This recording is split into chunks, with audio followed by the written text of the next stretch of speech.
This is the engine compartment of a 64 Plymouth Belvedere. This guy is made to look like an A990 car, which really started production in the late part of 64 as a 65 car. But it does have, at this point, a Hemi engine in it with a cross-ram intake manifold and a pair of Holley carburetors on it, just the way this guy would have been had it been a real A990 car released by Chrysler. It has a Presto-Lite distributor in it. It has high silicone plug wires on it. It has a set of chrome valve pan covers on it. It does not have power steering or power brakes. However, it does have a dual-stage master cylinder in it and discs in the front to help slow this guy down. It has the correct style Mopar radiator in it that would have been correct for 64, 65 model year, a new alternator. I'm sure Donnie's put new belts on it. That goes without saying. It's just a very impressive engine compartment of a very impressive era of cars that Chrysler released. The Max Wedge was kind of the king of the hill until they released this guy in 64. And that's what we have here, a duplication of that. It is not a real one. If it were, the price would be astronomical. Everything is done correctly. These are even the correct screened in, and this one has a tear in it. I don't know how we're going to repair that, but we're going to figure it out somehow. But it does have a pair of velocity stacks with the screens on them that made up to the a hood that gives you a real ram induction system for the cross ram intake manifold.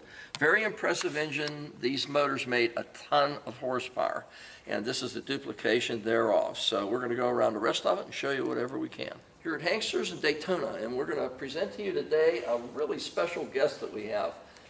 This car is a tribute, duplication, whatever you want to deem it, of a A990 style car that Chrysler released. 426 Hemi, cross ram, 2 Holley carburetors, race engine. And they put it in this body, no back seat, no amenities to it, and it was only made for one purpose, and you know what that was. It has the correct style scoop that it would have come with from the factory. I believe the original ones were aluminum, but this is made by A&A fiberglass, I'm sure. The nice fitment of the hood to the fender, you can see really nice gap on it, clean up to the cowl area, and I'm sure it's going to be the same on this side, and it is. The paint is, it's an above a driver quality paint job. It is not a show quality paint job by any means, but it is definitely above a driver quality paint job. Very nice finish on it, has a nice luster to it and a lot of depth to it. An absolutely flawless, clear anodized aluminum grill, just the way they came from the factory. Plymouth designation across the front of the hood. You can see the bumper is just as it was when it was new. Nice fitment of it. There's no marks whatsoever on the chrome on this bumper. Absolutely none. No one's put their feet up on it or scratched it or made any imperfections in it in any way. Marker lights in the front are just as nice as can be, your parking lights. And it's just a very dramatic front end of this car with that functional hood scoop that they have on it. Of course, it has a Mopar pins on it. That goes without saying to hold it down. Going down the side of it, this is going to be a very plain car. These were just very, very basic cars with a heck of a lot of motor in them. Don't have to worry about windshield wipers because there aren't any. It has no wipers. It has no door mirrors on it whatsoever. Plymouth designation on the side. But what it does have is some really great fitment. Look at this.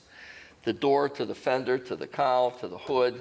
Just everything fits as it should. Dashboard's nice and clean. I believe it's going to be just a plain metal dash, no pad, because these things were made, again, as a one-purpose car. And try to make it as light as humanly possible. Everything's nice and finely polished around the windshield, which is just plain untinted glass, the same as the sides. There's no fancy trim or anything on the sides. It does have new wipes, whiskers in it. Chrome on the door handle is really nice and deep. Again, look at the fitment of this door. You just can't get much better fitment than that. Super Stock B automatic. And this is the way they came. They came with some very, very lightweight seats, no armrests, minimal dash. It's got a tack mounted up on top of the dash, just a standard old steering wheel, punch button automatic transmission, and no rear seat. Has a piece of cardboard back there to separate it from the trunk area, but there is no rear seat in this car. That's the way they came. And if you notice, there's no armrests or window cranks or anything on the rear windows. They were made as a lightweight car. But what we do have is really a great interior. The seating area is just as fresh and clean and nice as you'd hope to find. I'm going to check his steering wheel, because I keep saying that there's no cracks, and then when I get outside, I find some cracks. But I really don't see any imperfections in this one. It's as nice and clean as can be. Your VIN tag nice and legible, and just as it was when it was new. Door jambs just as clean as you'd hope to find. I think these are the original seals that came on it. They're in excellent condition also. You can see all your seams on the doors, and the body are just as fresh and clean as you'd ever hope to find on any car. Great looking car so far. Door closes just as it should. Drip rail molding, there's no marks or broom marks from anything falling against it. Trim around the back window the same way. Half shelf, there's no speakers because nobody has a radio in these anyway. And just as nice a car as you'd hope to find. I don't see any imperfections in the paint whatsoever so far. Has a set of torque thrust wheels on it, front and rear. Huge set of tires in the back, skinnier ones in the front. This car was made for a purpose, and that was to go in a short distance in a straight line as fast as you could.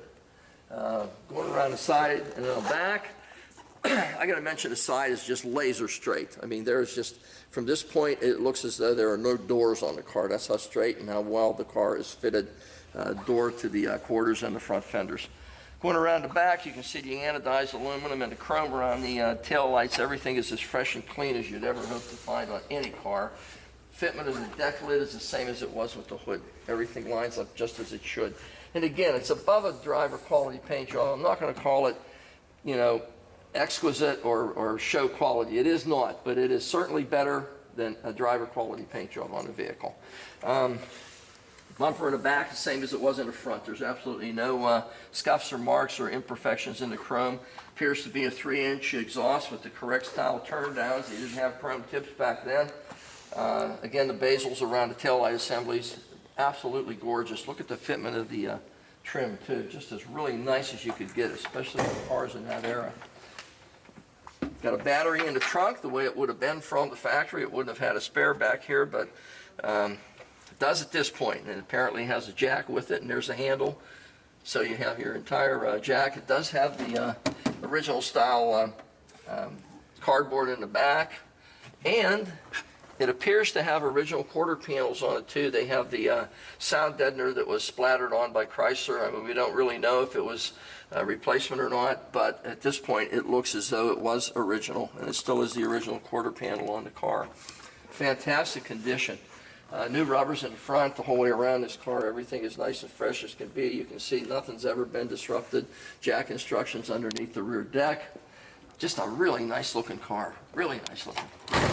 Oh, didn't close. Okay, passenger side. Just totally amazed. Look at this fitment. Totally amazing how nice this car is assembled, how nicely it's put together. Trim on the window, the same as it was on the other side.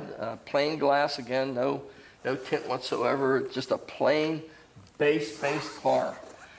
Plain Belvedere. Definitely got a lot of look to it with this red. It's an orangish, bright red interior in it. Dashboard's nice and clean, no padded dash on it. Tin to save weight. Carpeting in it. I'm sure there's no sound deadener underneath it. There's a couple of auxiliary gauges underneath the dash. And again, you can look at the door jambs and the doors, panels themselves. Everything is nice and fresh and clean, just as it would have been in 1964. Gap, the way it was on the other side. Fitment the same way. Chrome on the door handle. Look at the gap on this one again here. Same thing as it was on the other side. Absolute precise fitment. You know, Chrysler Pentastar where it belongs. Just a plain side, and this side duplicates that of the other side. I mean, it's just as straight and clean and nice, and there's no imperfections in the paint. Just as straight a car as you'd ever hope to find. With a great looking set of torque thrust wheels on it, which would have been kind of error correct for this car. This car's a duplication of an A990. That's what it's made to look like, which is a hand-built Chrysler race car. They came with a cross ram only, not an inline, but a cross ram only, 2 Holley carburetors. They had a magnesium intake manifold on them. They had a set of 12.5-to-1 pistons from the factory, solid lifter cam. It was a race motor. They rated it at 550 horsepower at that time. Certainly made a lot more than that whenever this car was released. It was in a lighter weight body. These cars were, again, hand assembled. Everything was done by Chrysler in-house. And this is a duplication of that. If this were the real one, you would consider paying 3 times what we're going to ask for this car. It's a great car. It's drivable. If you were going to put it on a street, you'd probably at least have to put 1 door mirror on it, although it does have a rear view mirror. Wipers, but who would use this car in the rain anyway? It's a great car, and it's available here at Hanksters in Daytona Beach, and it definitely should get your consideration, because it's a car that you're not going to find a duplicate of. It's a really great well-assembled vehicle, and we encourage everybody to come down and look at them in person. But if you can't, that's why Devin's putting all this together for you. 100 photos, about a 20-minute video. We went around the entire vehicle showing you everything we could. If there are any questions beyond that, feel free to call. Pick up the phone, give us a call. If you need an additional high-resolution photo to a certain area in a car, Devin will take it for you and send it to you. But again, we try to get everybody to come down in person, but we know you can't. So it's at Hanksters, and take a look at it. It's going to be on our website. Okay, this is the underside of a very impressive A990 tribute car. Not the real deal. We're certainly not going to charge you that kind of money for it, but it runs the same. It does at this point have a cross ram Hemi in it. Just going to go over some of the underpinnings here. Someone spent a lot of money. This is not plated. This is an aluminum oil pan. And my guess it's going to be a 9 or a 10 quart, judging the depth of it and the way it's configured. The headers on it are at least a 2-inch. They may be 2 1/8. I can't really tell, but they are an equal length set of headers going into a 3.5-inch collector going into I'm going to call them 3-inch primary pipes with an X pipe. Gives it a lot of additional flow. It does have a punch button torque flight transmission in it, with a large volume oil pan on it, as you can see, transmission fluid, and it also has a provision to be drained if you want without dropping the pan. Brakes are discs in the front. There are no backing plates to them. Everything is lightweight. 4 piston calipers from what I can see. How about that? A set of smaller ventilated rotors on it, ball joints and tie rod ends. Everything appears to be as new condition. The K-frame's been modified just a little tiny bit to accept this oil pan. It's notched out because of the extra volume pan installed on it. It has a gear reduction starter tucked up in there, and it's wrapped. Very, very difficult to see, and it is a gear reduction starter from what I can tell, even through the wrapping on it. The subframes on this thing are really, really, really nice condition. There's one tear here. Some rocket scientists put a hook on it to tighten it down in shipment and actually tore the subframe. It could be pounded back up into place and tacked, and you'd never know it was disrupted. New mount on the back of the transmission. Also, you can see that there are no leaks at this point on this engine, bell housing area, or transmission. One little tiny drip right here, but it's not even enough to drip. It's more of a smudge. The floor pans appear to be the original floor pans. This car has a lot of structural integrity to it. The rocker panels are original from what I can tell, and so are the quarter panels. All the spot welds are still intact and the way they were from the factory. The front subframe and rear subframe are really hooked together, very nicely welded, so that it does have somewhat of a full frame structure to it at this point. Aluminum drive shaft loop for it also, because this guy can make enough torque to snap one of those without much of a problem, at least the U-joint. It has a set of Flowmaster mufflers on it, Dynamax, I guess, Flowmaster style muffler. A new U-joint in the front, new U-joint in the rear, which is obviously very, very heavy duty. Torque boxes in the front of the springs are nice, they're not torn or ripped in any way. Someone's really gone to a lot of trouble to do the suspension on this car. Normally you have 6 and 7 leaves. This guy's got 8 and 9. And the way they're stacked with most of them in the front here to compensate for the torque wrap up of the rear differential. Someone did a lot of research and figured out exactly what would work on this car to launch it well, and that's what they've done. Drum brakes in the back, ventilated, heavy-duty ones to go with the discs in the front, coil-over shocks that are brand new in the back. There are new shocks in the front also. Again, a 3-inch pipe going out of the Dynamax muffler into 2 turn-downs the way they would have been in that year. A couple of small dents on the gas tank. I believe it is a replacement tank, but there just are a couple of very superficial dings in it that I just have to point out to you. Again, the shocks are a coil-over shock in the back, and it looks like they do have somewhat of an adjustment to them. The drop-downs in the quarters appear to be original also. The trunk pan, everything on this car, tin-wise, appears to be original. If it has been replaced, it's certainly done in such a manner that you can't detect that it has been done. The tabs are still on the drop-downs the way they would have been in the 60s when Chrysler produced these cars. It's got a round of rubber on it, the biggest tire you can hang on the back of this thing pretty much, and a smaller set in the front on narrower rims. I'm going to guess they're about a 4 or 5 inch rim in the front. There is no park and brake on this vehicle. I don't know why. There's a provision for it here. It's just been eliminated, probably because whenever you stop you put it in park. That's just the way these transmissions are made. So the car is in park whether it has a brake or not. It does have a park mechanism. Big deal on this guy. Dana 60 Carrier. This is the strongest rear end that was ever put in any muscle car. 9 3/4 inch ring gear, and they were all posi. They never released that rear end in a open rear end. Really nice car. The brake line is still the original brake line from what I can tell. Someone's put a 3/8 inch, and they wrapped it in Tygon tubing for whatever reason, and it's warbled and bent the way it should be. You never run that line straight from the front to the back. And reason being, you have a column of fuel. Whenever you drop the hammer on these things, that fuel wants to go straight back the weight of the fuel. The more bends you put in it, the more resistance it has to doing that, and the less chance you have of fuel starvation in an engine. This is a very impressive car underneath. Very, very well done. Has a lot of integrity to it. I can't wait to drive this thing, and that's what we're going to do right now. Okay, we're in the control room of our A990 Tribute Plymouth Belvedere 1964. 426 Hemi cross ram, dual Holley carburetors, a nice big set of headers on it, Dana rear, and it just goes on and on and on. There is no park and brake cable hooked up to the back, and for whatever reason the spring isn't returning this to shut this light out. So even though the light comes on, it doesn't matter because there's no park and brake on it anyway. The temperature is rising just the way it should, and there's also a auxiliary gauge down here showing you the water temperature. Gas gauge, Jeff gave us a little less than 1/4 of a tank, which is about right for us. You can see it is charging the way it should also. Horn's working as it should. The tachometer. And it's an old Sun Super Tack too. Look at this guy, huh?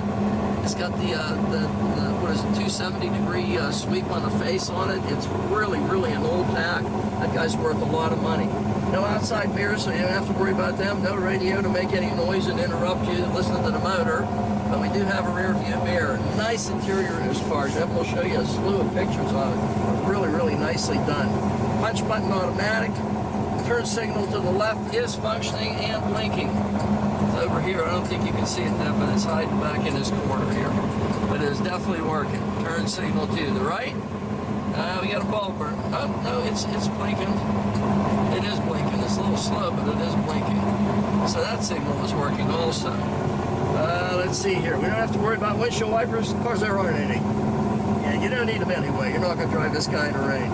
Got a nice idle to it, a great sound. You hear a little bit of a rattle. We have a pipe touching somewhere. We have somewhere in the exhaust system a pipe, because they're 3-inch diameter pipes, are huge exhaust on this thing, and that's what you hear. And this is a Hemi. You can have a lot of fun with this guy. This thing just makes, all you got to do is touch the gas. It'll do what you want it to do. It'll talk to you. Let's go for a ride.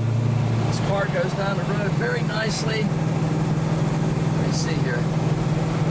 No hands on the wheel, it's still going relatively straight. Little tiny bit of a pull to the left, but it might be just tire pressure. It's not really objectionable. Runs good, drives good, makes no noises other than that pipe rattling on us a little bit, but speedometer is not functioning. Good, get to work. The speedometer is not functioning. We definitely have to get the speedometer to work in this guy. Again, it's charging as it should. Temperature holding nice and cool. You can see oil pressure up, auxiliary gauges. Nice running car.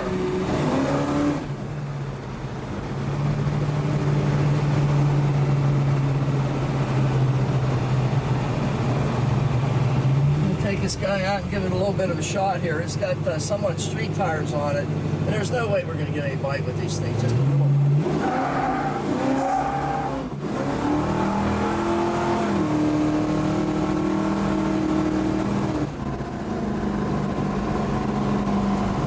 This thing really needs a set of 10 or 12-inch M&H Race Masters or Goodyear slicks or something on it, because there's no way in the world you're going to lay on this thing from a dead stop and get any bite with it. It pulls as it should. It's a good sounding, good running, heavy, goes down the road straight as can be. By the way, we'll do the brakes, no hands. Straight as can be. Stop just as nice as you want.